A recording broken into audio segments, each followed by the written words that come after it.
नमो बुद्धाय दोस्तों, स्वागत है आपका अपने YouTube चैनल ज्ञान की प्राप्ति में। साथियों, भगवान बुद्ध के महासागर में आइए डुबकी लगाएं।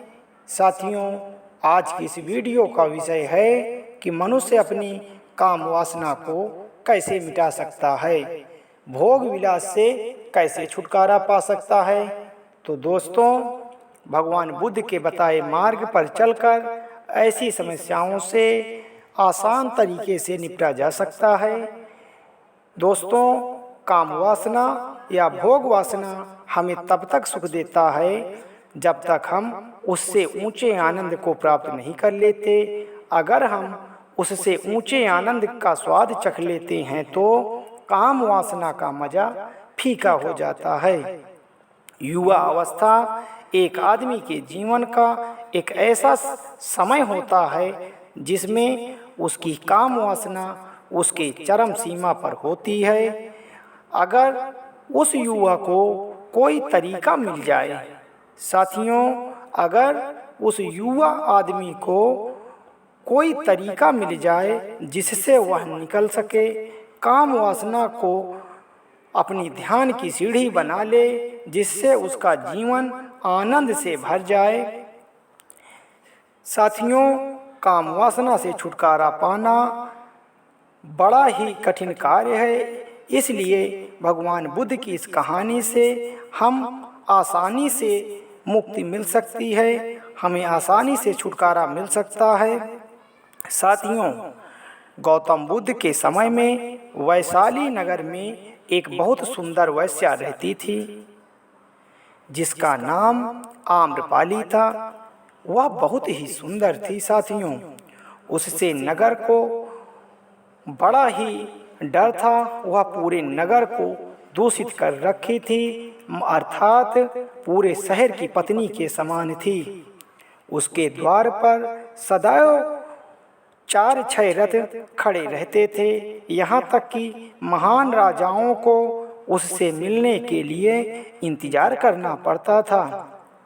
वह एक वैश्या तो थी, लेकिन इतनी अमीर थी कि वह पूरा राज खरीद सकती थी। आम्रपाली का शरीर जितना सुंदर था, उससे सुंदर उसकी आत्मा भी थी, जो एक सच्चे प्यार के लिए तरस रही थी। आम्रपाली खुद से वैश्या नहीं बनी साथियों, बल्कि उसे जबरन राजाओं ने जबरदस्ती वैश्या बना दिया। आम्रपाली को वैश्या बनाने के पीछे वैश्या बनाने की एक कहानी थी।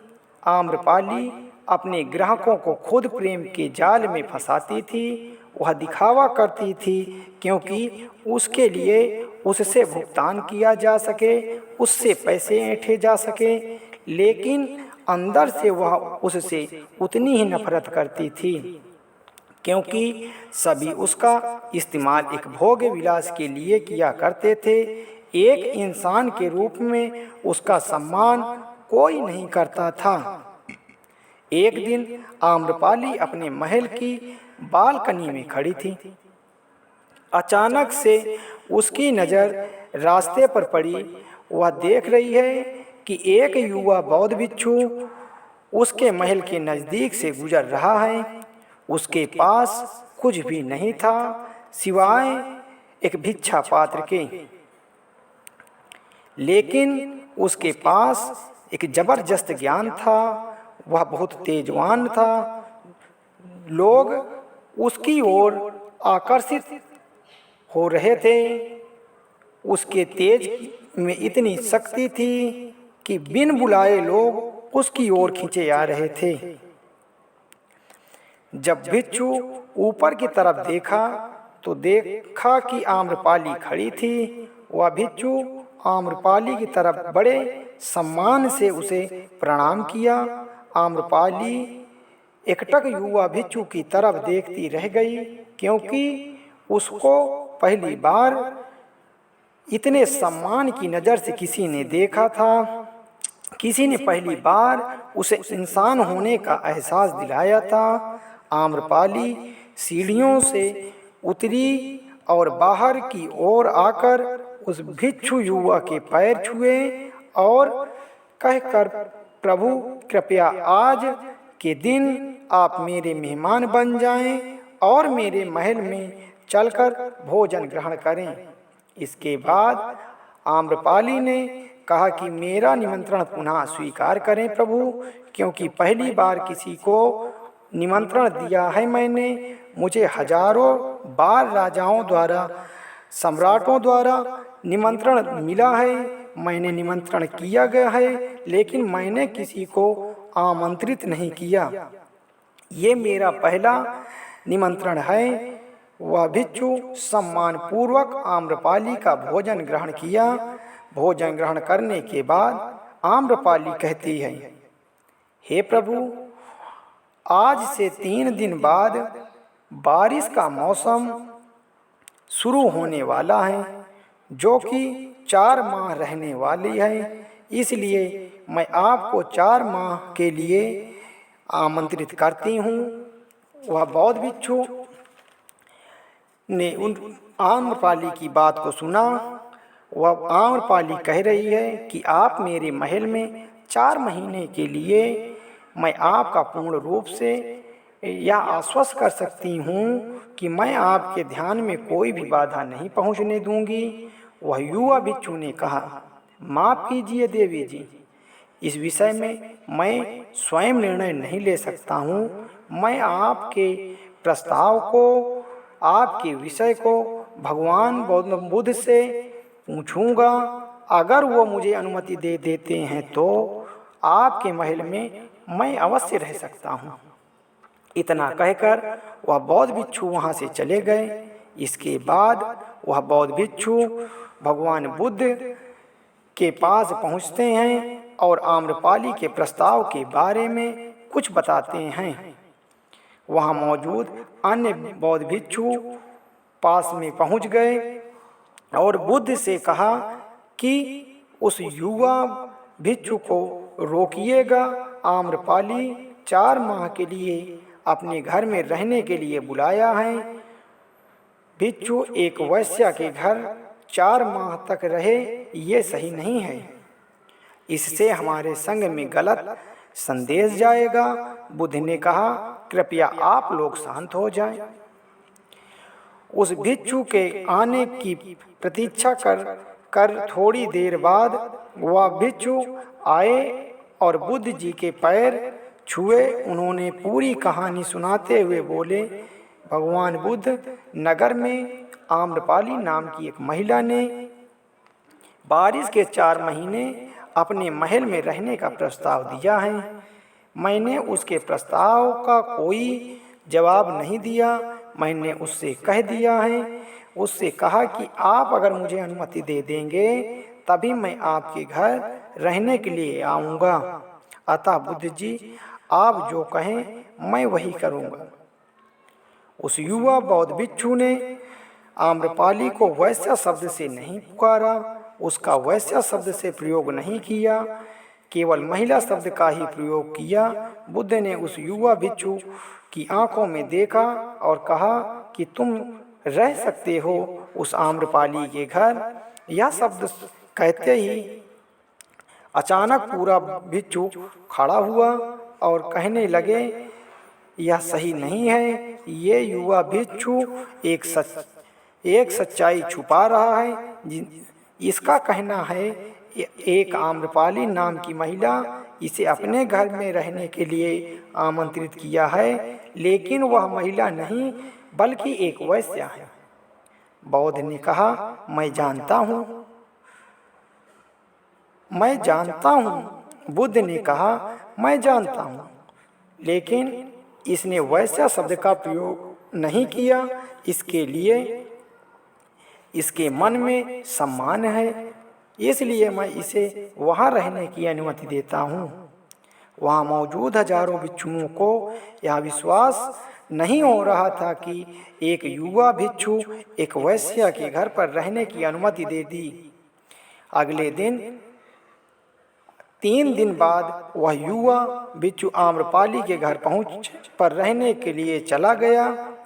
उसके जाते ही वहाँ पर उपस्थित अन्य भिक्षुओं ने तरह तरह की बातें बनाने लगे। बौद्ध भिक्षु ने सभी को शांत किया। शांत करने के पश्चात गौतम बुद्ध ने उन्हें विश्वास दिलाया कि मुझे पूरा विश्वास है, उसके अंदर थोड़ी भी भोग की इच्छा नहीं है। अगर उस भिक्षु का ज्ञान गहरा है तो वह आम्रपाली के मन को परिवर्तित कर देगा। यदि भिक्षु का ज्ञान गहरा नहीं है तो वह अपने शारीरिक मन से आकर्षण से उसे परिवर्तित कर देगी। एक प्रश्न है, ध्यान से सुनिएगा। शारीरिक आकर्षण का जिसका उत्तर हमें 4 माह के बाद मिलेगा। बुद्ध की बात सुनकर भिक्षुओं ने कहा कि आप उस युवा भिक्षु पर अनावश्यक विश्वास करके जोखिम उठा रहे हैं प्रभु। वह भिक्षु युवा है और आम्रपाली बहुत सुंदर है। समय प्रारंभ हुआ। वर्षा वास का ऋतु के 4 महीने बीत गए और वह युवा भिक्षु वापस आ गया। उस भिक्षु के पीछे आम्रपाली भी आ गई। यह युवा भिक्षु ने आम्रपाली का परिचय भगवान बुद्ध से कराया। ये आम्रपाली है, आपसे दीक्षा लेना चाहती है। एक अनोखी महिला है, न केवल सुंदर है बल्कि इसकी आत्मा भी बहुत सुंदर है, जितना आप कल्पना कर सकते हैं।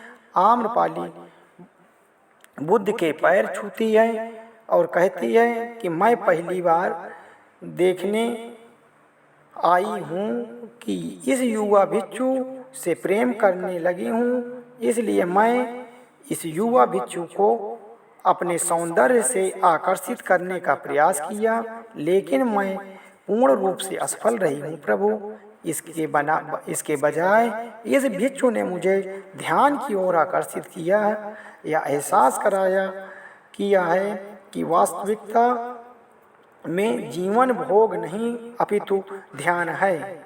इसलिए मैं प्रभु अपनी सारी संपत्ति आपके भिक्षुओं को दान में दे रही हूँ और अपनी जीवन को मैं ध्यान में बिताना चाहती हूँ। इसके बाद आम्रपाली पहली महिला हुई जिसे आत्मज्ञान की प्राप्ति हुई।